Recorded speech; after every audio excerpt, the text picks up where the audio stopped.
My parents vanished for a week. When I got to their house, it was destroyed. I nearly called the cops. You know that gut-wrenching dread that creeps up on you, the kind that makes your stomach clench into a cold knot?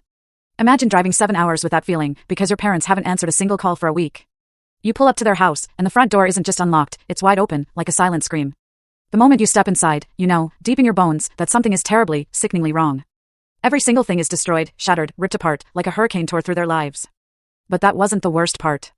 What I found next, curled up in a dark wardrobe, was my 6-year-old nephew, barely breathing, his silence screaming a truth so brutal, it shattered my entire world. What kind of monster could do this?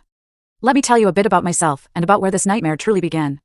My name is Jackson Palmer, I'm 31, and I manage a hotel in Las Vegas. From the outside, my life looks stable, a good job, a tidy apartment, a busy schedule.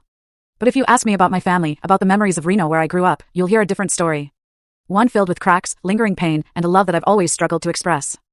I was born and raised in Reno, a small town nestled in Nevada's mountains, where everyone knew everyone, and life moved at a slow, almost unchanging pace. My father, Joseph, and my mother, Marilyn, were typical townsfolk, hardworking and simple. They owned Palmer's Grocery, a modest, weathered store with a faded wooden sign and the scent of freshly baked bread mingling with the musty smell of the wooden floor. I spent my childhood there, stocking shelves, bagging groceries. That place was my entire world back then. Our home was a few blocks away, a 2-story house with a front yard full of weeds and an old oak tree I used to climb every summer. That's where I learned to tie my shoes, where I heard my mother's lullabies, and where I witnessed both my parents' smiles and their tears. But if you think we were a perfectly happy family, you'd be mistaken. Despite moments of warmth, our family was always overshadowed by a looming presence, the shadow named Dylan, my younger brother. Dylan was 5 years younger than me, but from a young age, he was the undisputed center of attention. My mother called him her golden boy.